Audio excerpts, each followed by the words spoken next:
محترم حضرات، بالخصوص حضرت علامہ مولانا فیاض عالم صاحب قبلہ مقدس اللہ الدورانی دامت برکاتہ القدسیہ مدرسہ سربراہی اعلیٰ مدرسہ ضیاء القرآن، السلام علیکم ورحمۃ اللہ وبرکاتہ۔ الحمدللہ الذی ابدع الافلاق والدین، الصلاۃ والسلام علی من کان نبیا وآدم بین الماء والطین، وعلی آلہ واصحابہ المطہرین، اما بعد، اعوذ باللہ من الشیطان الرجیم، بسم اللہ الرحمن الرحیم۔ لقد من اللہ علی المؤمنین اذ بعث فیہم رسولا، صدق اللہ العظیم وصدق رسولہ النبی الامین المبین المتین الکریم، ونحن علی ذلک لمن الشاہدین والذاکرین، والحمد للہ رب العالمین۔ حضرات محترم، اللہ کا بے پناہ اور کروڑوں احسان ہے کہ اللہ تبارک و تعالیٰ نے ہمیں جمعۃ المبارک کا مہینہ اور خاص کر کے جمعہ کا دن عطا فرمایا کہ ہم خداوند قدوس کی بارگاہ میں اپنی پیشانی کو جھکا سکے۔ اللہ نے ہمیں وہ موقع عطا فرمایا۔ حضرات محترم، میں نے قرآن مقدس کی ایک آیت کریمہ تلاوت کرنے کا شرف حاصل کیا۔ اللہ تبارک و تعالیٰ قرآن مقدس کے اندر ارشاد فرماتا ہے، لقد من اللہ علی المؤمنین اذ بعث فیہم رسولا۔ Allah stated in the Holy Quran, of course Allah did the Muslim a favor by sending the Holy Prophet Muhammad sallallahu alaihi wasallam, peace and blessing be upon him۔ اللہ تبارک و تعالیٰ قرآن مقدس کے اندر ارشاد فرماتا ہے، اے مومنو، تحقیق کہ ہم نے تم پر احسان کیا کہ تمہیں میں سے ایک رسول بھیجا، اسی وجہ سے تم پر میں نے احسان کیا۔ حضرات، آقا دو عالم صلی اللہ علیہ وسلم کی پیدائش آپ اپنے نگاہوں میں رکھیں اور یہ شعر سماعت کریں کہ نگاہ جو ڈالی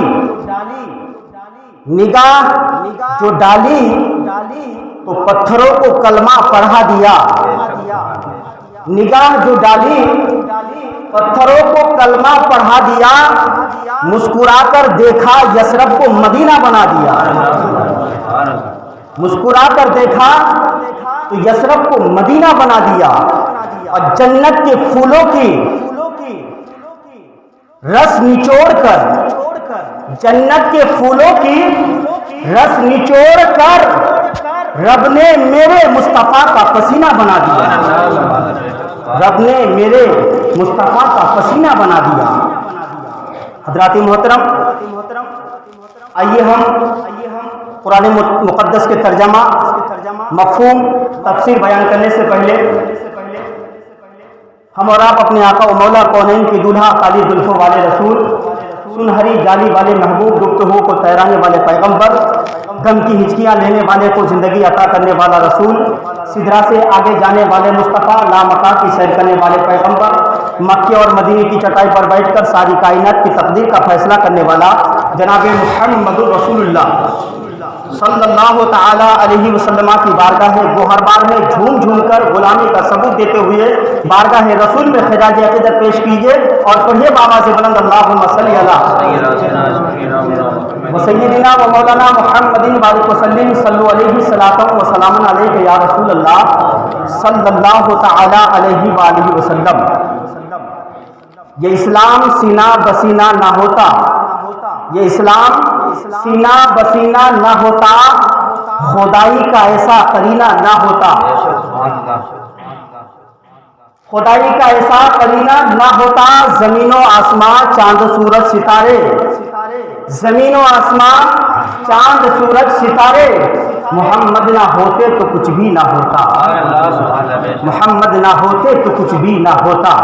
حضرات محترم، اللہ تبارک و تعالیٰ کا بے پناہ کرم و احسان ہے کہ اللہ نے اپنے گھر میں ہمیں سجدہ کرنے کا موقع نصیب عطا فرمایا۔ حضرات، آپ کی نظروں میں لوگ بہت سارے نظر آتے ہیں، مگر اللہ تبارک و تعالیٰ کا خاص کرم جس پر ہوگا وہی رب کی بارگاہ میں آ کر کے سجدہ کرے گا۔ ہر کوئی عبادت گزار نہیں ہوتا ہے، ہر کوئی نمازوں کی پابندی نہیں کرتا ہے، ہر کوئی اچھے بڑوں کی تمیز نہیں کرتا ہے۔ رب تبارک و تعالیٰ کا جس پر احسان ہوتا ہے وہی رب کی بارگاہ میں سجدہ کرتا ہے۔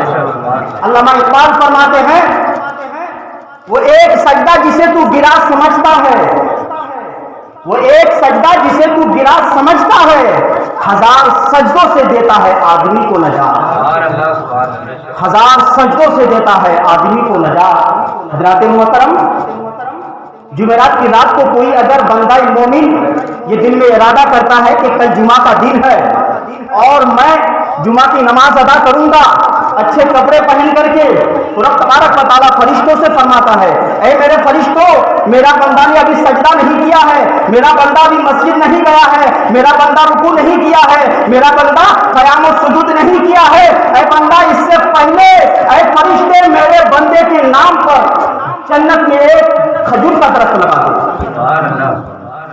حضرات، رب کا کرم و احسان دیکھیے، ہم ابھی سجدہ نہیں کیے ہیں، ہم اپنی پیشانی کو نہیں جھکائے ہیں، مگر رب فرماتا ہے یہ بندہ میری بارگاہ میں مقبول ہے، یہ بندہ میری بارگاہ میں مقبول ہے۔ حضرات محترم، میں نے جس آیت مقدسہ کو اپنا موضوع سخن بنایا ہے، رب فرماتا ہے لقد من اللہ علی المؤمنین اذ بعث فیہم رسولا، تحقیق کہ اللہ نے تمام مومنوں پر احسان کیا کہ اس میں سے ایک عظیم رسول بھیجا تو احسان کیا۔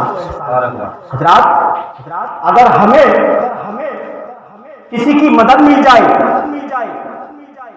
تو ہم اس کی مدد کو زندگی بھر نہیں بھولتے ہیں۔ اگر کوئی ہمارا رشتہ دار کسی ہاسپٹل کے اندر بیمار ہے، ہم اس کی عیادت کے لیے جاتے ہیں، اور حضرات محترم میں یہاں ایک سبق دینا چاہتا ہوں کہ اگر آپ کے پریوار میں کوئی بیمار ہو اور وہ کمزور ہے تو اللہ کے رسول صلی اللہ علیہ وسلم ارشاد فرماتے ہیں اے لوگوں، مریض کے عیادت کے لیے جاؤ اور جانے کے بعد اگر مریض کا گھر والا کمزور ہے تو کچھ مدد کرو۔ رسول فرماتے ہیں جو مریض کی مدد کرے گا، مریض کے گھر والے کی مدد کرے گا، اس بندہ مومن کو میں ساتھ جنت میں لے کر کے جاؤں گا۔ اللہ کے رسول ارشاد فرماتے ہیں۔ حضرات محترم، ہم اپنے پریوار میں دیکھیں کون کمزور ہے۔ حضرات، اگر یہ سمجھ رہے ہم کہ ہمارا کسی نے مدد کیا تو ہم اس مدد کو کبھی زندگی بھر نہیں بھولتے ہیں۔ یہ انسانیت کا تقاضا ہے کہ نہیں؟ یہ انسانیت کا تقاضا ہے۔ کسی کا 2 روپے 10 روپے 20 روپے 1000 روپے 2000 روپے ہم اس احسان کو کبھی بھولتے نہیں ہیں، لیکن اللہ تبارک و تعالیٰ ارشاد فرماتا ہے لقد من اللہ علی المؤمنین، تاکہ کہ ہم نے مصطفیٰ کو بھیج کر احسان کیا تو پتہ کیا چلا کہ میرے مصطفیٰ چھوٹی موٹی نعمت نہیں ہے بلکہ عظمت اعلیٰ ہے۔ اللہ تبارک و تعالیٰ نے حضرت آدم کو بھیج کر حضرت عیسیٰ تک 1,24,000 انبیاء کرام کو بھیجا، کبھی احسان نہیں کہا۔ جب مصطفیٰ کو بھیجا تو رب فرماتا ہے میں نے مومنوں تم پر احسان کیا ہے۔ تو پتہ کیا چلا کہ میرے مصطفیٰ ہماری جان سے بھی زیادہ قیمتی ہے، میرے مصطفیٰ ہمارے ایمان سے بھی زیادہ قیمتی ہے، میرے مصطفیٰ ہمارے وجود سے بھی زیادہ قیمتی ہے۔ وہ جو نہ تھے تو کچھ بھی نہ تھا، وہ جو نہ ہو تو کچھ بھی نہ ہو، جان ہے وہ جہان کی، جان ہے تو جہان ہے۔ حضرات، انسان کا تقاضا ہے کہ چھوٹی سی نعمت، چھوٹی سی مدد ہم بھولتے نہیں ہے، مگر اللہ فرماتا ہے اے لوگو، اے مومنو، اب یہاں پر حضرات عقیدہ ملتا ہے. اللہ فرماتا ہے علی المؤمنین، تحقیق کہ ہم نے مومنوں پر احسان کیا. حضرات آپ یہ بھی دیکھیں کہ اگر انسان کی میلاد نہ ہو، پیدائش نہ ہو، تو ہم دنیا میں آ سکتے ہیں؟ نہیں. ہماری پیدائش ہوئی ہم جب دنیا میں آئے ہیں. علامہ فیاض صاحب پیدا ہوئے تب دنیا میں آئے ہیں. تو میلاد یہ عربی ورڈ ہے، اور انگلش میں جس کو برتھ ڈے کہا جاتا ہے، اور اردو میں جس کو پیدائش کہا جاتا ہے. آپ جانتے ہیں میرے مصطفیٰ کی پیدائش ہونے سے پہلے انسان اپنے کو نہیں پہچان سکتا تھا کہ میں انسان ہوں. میرے مصطفیٰ کی پیدائش سے پہلے انسان نہیں پہچان سکتا تھا کہ میں انسان ہوں. کیونکہ انسان جب آسمان سے بارش گرتا ہوا دیکھا تو انسان سوچنے لگا یہ بارش ہمیں سکون دیتا ہے، اسی پانی سے ہم اپنی زندگی گزارتے ہیں، تو ہو سکتا ہے یہی خدا ہے. بارش کے سامنے اپنے سر کو جھکا دیا. سورج کو دیکھا، اپنی پیشانی جھکا دیا. پہاڑ کو دیکھا، فلک بوس پہاڑ، تو انسان سوچا یہی خدا معلوم ہوتا ہے. زمین کو دیکھا، یہی خدا معلوم ہوتا ہے. لیکن بحر آمنہ کے لال، کروڑوں سلام ہو تمہاری تربت پر کہ میرے مصطفیٰ کے آنے سے پہلے انسان اپنی انسانیت کو بھول چکا تھا. اگر انسانیت کا تاج کسی نے بتایا تو آمنہ کے لال نے بتایا ہے.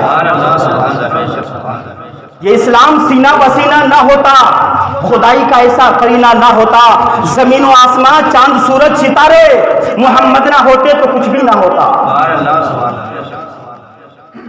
حضرات محترم، یہ میرے مصطفیٰ کا کرم و احسان ہے. اور رب نے ساتھ میں فرمایا اے مصطفیٰ میں تمہیں پیدا کر کے یہ اعلان کرتا ہوں کہ جب تک خدا کی خدائی رہے گی، اے مصطفیٰ آپ کی صبح قیامت تک آپ کی مصطفائی رہے گی. حضور فرماتے ہیں اولو ما خلق اللہ نوری وکل خلائق من نور اللہ. اللہ تبارک و تعالیٰ نے سب سے پہلے میرے نور کو پیدا فرمایا، اس کے بعد میرے نور سے پوری کائنات کو پیدا فرمایا. Almighty Allah stated in the Holy Quran, Allah has created of the world as a prophet Muhammad sallallahu alaihi wasallam. میرے مصطفیٰ کے صدقے میں پوری کائنات کو رب نے پیدا فرمایا. حضرات ہم اس رسول کی میلاد کیسے بھول جائیں گے؟ ہماری میلاد ہوتی ہے، ہماری پیدائش ہوتی ہے تو ہمارے خاندان کا تقاضا دیکھتے ہیں، مزاج دیکھتے ہیں کہ کہیں پر بچہ پیدا ہو تو خوشیاں ہی خوشیاں منائی جاتی ہے. باپ ہے تو خوش، ماں ہے تو خوش، اولاد پیدا ہوئی ہے، بیٹا پیدا ہوا ہے، بیٹی پیدا ہوئی ہے. حضرات میرے مصطفیٰ فرماتے ہیں اولاد چاہے بیٹی ہو یا بیٹا ہو اللہ کی نعمت ہوتی ہے. جس کے پاس اولاد نہیں ہے اس سے پوچھیے. اور میں جوان لڑکوں سے بھی کہنا چاہتا ہوں کہ اے نوجوانوں اپنے ماں باپ کی عزت و احترام کرو، کیونکہ میرے مصطفیٰ فرماتے ہیں جنت ماں کے قدموں کے نیچے ہے اور جنت کا دروازہ باپ ہے. کون ہے؟ باپ ہے. مسلمانوں مجھے ایک بات بتاؤ، ہم کہیں پر بھی رہے ہم اپنے باپ کے نام سے پہچانے جاتے ہیں کہ ہم فلاں شخص کے بیٹے ہیں. حضرات جب ہم اپنے باپ کا احسان نہیں بھولیں گے تو اس کا احسان کیا بھولیں؟ رب فرماتا ہے مصطفیٰ آپ کسی ایک طبقے کے لیے رحمت نہیں، پوری کائنات کے لیے آپ رحمت ہیں. وما ارسلناک الا رحمت للعالمین.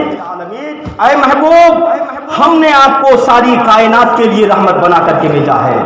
Oh my believe Prophet Muhammad sallallahu alaihi wasallam, I send you blessing for the whole universe.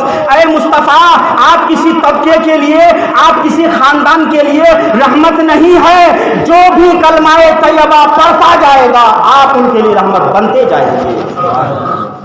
وہ ہر عالم کی رحمت ہے، کسی عالم میں رہ جاتے. وہ ہر عالم کی رحمت ہے، کسی عالم میں رہ جاتے. یہ ان کی مہربانی ہے کہ یہ عالم پسند آیا.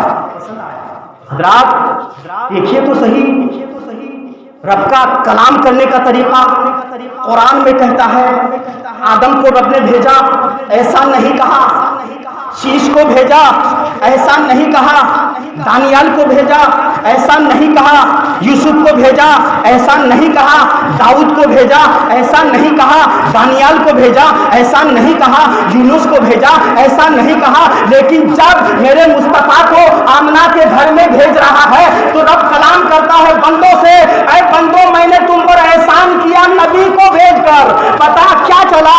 آدم احسان ہے، نوح احسان ہے، زکریا احسان ہے، دانیال احسان ہے، یوسف احسان ہے، مگر میرے مصطفیٰ احسان عظیم ہے۔ لقد من اللہ علی المؤمنین اذ بعث فیہم رسولا، تحقیق کے ہم نے مومنوں پر احسان کیا۔ حضرات محترم، اب میں آپ کو سرکار غوث اعظم کے بارے میں 2 منٹ لینا چاہتا ہوں۔ سرکار غوث اعظم کون ہے جانتے ہیں آپ؟ ہر سنی مسلمان کو پتہ ہونا چاہیے کہ سرکار غوث اعظم وہ ذات ہے جس کو اللہ تبارک و تعالیٰ نے تاجدار ولایت بنایا ہے۔ وہ غوث اعظم فرماتے ہیں اے لوگو، میں اپنی ہاتھ کی ہتھیلی میں دنیا کو اس طرح دیکھتا ہوں جس طرح تم رائی کے دانہ کو دیکھتے ہو۔ حضرات کسی نے فرمایا غوث اعظم اگر آپ کا مرید کمزور ہو تو کیا ہوگا؟ غوث اعظم فرماتے ہیں میرا مرید کمزور ہوگا تو کیا، میں تو کمزور نہیں ہوں، میرا مرید جہاں مجھے پکارے گا میں اس کی مدد کے لیے وہاں پہنچوں گا۔ نگاہ ولی میں وہ تاثیر دیکھی، بدلتی ہوئی ہزاروں کی تقدیریں دیکھی۔ وہ غوث اعظم کی صحبت میں ایک کپڑا دھونے والا، استری کرنے والا دھوبی تھا۔ کون تھا؟ دھوبی تھا۔ حضرات محترم نسبت آپ دیکھیے، حجر اسود کو آپ کیا سمجھتے ہیں؟ پتھر ہی تو ہے۔ کیا ہے حجر اسود؟ پتھر ہے، مگر پتھر کو چومنا جائز ہے؟ آپ مجھے بتائیں، پتھر کو چومنا جائز نہیں ہے۔ یہ حجر اسود صرف دنیا کا پتھر نہیں، جنت کا پتھر ہے۔ ایک مقام تو یہ ہے، اور حجر اسود کو حضرت عمر فاروق چومنے سے پہلے کہا اے پتھر میں تجھ کو اس لیے نہیں چوم رہا ہوں کہ تو جنت کا پتھر ہے، تمہارا تعلق جنت سے ہے، تو جنت سے آیا ہے، میں تجھ کو اس لیے نہیں چوم رہا ہوں، میں تجھ کو اس لیے چوم رہا ہوں کہ میرے مصطفیٰ نے چوما ہے۔ آج دنیا کے جتنے حجاج کرام حجر اسود کو نہ چومے تو ارکان حج ادا نہیں ہو سکتا ہے۔ مسلمانوں، جہاں نسبت کی بات ہوتی ہے، حجر اسود جنت کا پتھر ہے، مگر اللہ تبارک و تعالیٰ نے ارشاد فرمایا میرے مصطفیٰ نے پتھر کو چوما ہے۔ اے لوگوں تم بھی پتھر کو چومو۔ جب تم پتھر کو چومنے سے پہلے اپنے آپ کو گنہگار سمجھو گے، سیاہکار سمجھو گے، بدکار سمجھو گے، میرے مصطفیٰ فرماتے ہیں حجر اسود چومنے کے بعد وہ انسان ایسا ہوتا ہے جیسے ماں کے پیٹ سے ابھی نکلا ہے۔ حضرات نسبت کو سمجھیے، آپ میرے مصطفیٰ کی محبت اپنے دل میں رکھیے۔ میرے مصطفیٰ کی محبت ہمارے دین کی ایک حقانیت ہے، میرے مصطفیٰ کی محبت ہمارے دین کی پہچانیت ہے۔ محمد کی محبت دین حق کی شرط اول ہے، محمد کی محبت دین حق کی شرط اول ہے، اگر ہو اس میں کچھ خامی تو سب کچھ نامکمل ہے۔ حضرات محترم، آج ہم نماز پڑھتے ہیں، یہ سنت مصطفیٰ ہے۔ کیا ہے؟ سنت مصطفیٰ ہے۔ نماز اس طرح پڑھیے کہ آپ دل میں یہ ارادہ کیجئے کہ اللہ مجھے دیکھ رہا ہے، اگر ایسا نہ ہو تو یہ سمجھو کہ میں خدا کی بارگاہ میں سجدہ کر رہا ہوں۔ حضرات محترم، میں اپنی گفتگو کو یہیں پر ختم کرنا چاہتا ہوں۔ صرف یہ سمجھ لیے اللہ تبارک و تعالیٰ قرآن مقدس کے اندر ارشاد فرماتا ہے لقد من اللہ علی المؤمنین اذ بعث فیہم رسولا، تحقیق کہ ہم مومنوں پر احسان کیا۔ اب یہاں پر حضرات محترم جو اپنے آپ کو مومن نہ سمجھے تو وہ اپنے آپ کے اوپر مصطفیٰ کا احسان نہ سمجھے۔ ہم تو سنی مسلمان ہیں، مصطفیٰ کی ہم احسان مانیں گے اور قیامت تک مانیں گے، کیونکہ میرے مصطفیٰ کی بنیاد جب ہم پڑھتے ہیں لا الہ الا اللہ محمد رسول اللہ تو پتہ کیا چلا کہ ہم جب اسلام میں داخل ہوتے ہیں تو مصطفیٰ کا نام لیتے ہیں. لا الہ الا اللہ محمد رسول اللہ. There is no God except Allah and Prophet Muhammad صلی اللہ علیہ وسلم is the last messenger of Allah. پتہ کیا چلا کہ جب ہم کلمہ پڑھتے ہیں تو لا الہ الا اللہ پڑھتے بھی ہیں اور محمد رسول اللہ بھی پڑھتے ہیں. تو جگہ جگہ پہ دیکھیے نسبت بہت بڑی چیز ہے. اللہ تبارک و تعالیٰ کی بارگاہ میں ہم تمام لوگوں کو عبادت کرنے کی توفیق عطا فرمائے. ہم مسلمانوں کو ایک بنائے، نیک بنائے. اور 27 تاریخ کو 11ویں شریف منایا جائے گا حضور سرکار غوث اعظم کے نام پر. حضرات محترم جس حضرات کو جو کچھ بھی تعاون کر لی ہے وہ ہمارے امام صاحب عبد القادر صاحب، صدر شہزاد صاحب، نعیم صاحب سے آپ کانٹیکٹ کریں. کچھ تعاون کرنا ہے تو کریں. اور اللہ تبارک و تعالیٰ ارشاد فرماتا ہے بندہ مومن کسی نیک کام میں اگر 2 پیسہ خرچ کرتا ہے تو اس کا صلہ میں ادا کرتا ہوں، میں اس کا صلہ دیتا ہوں. میں اپنی گفتگو کو یہیں پر ختم کرتا ہوں.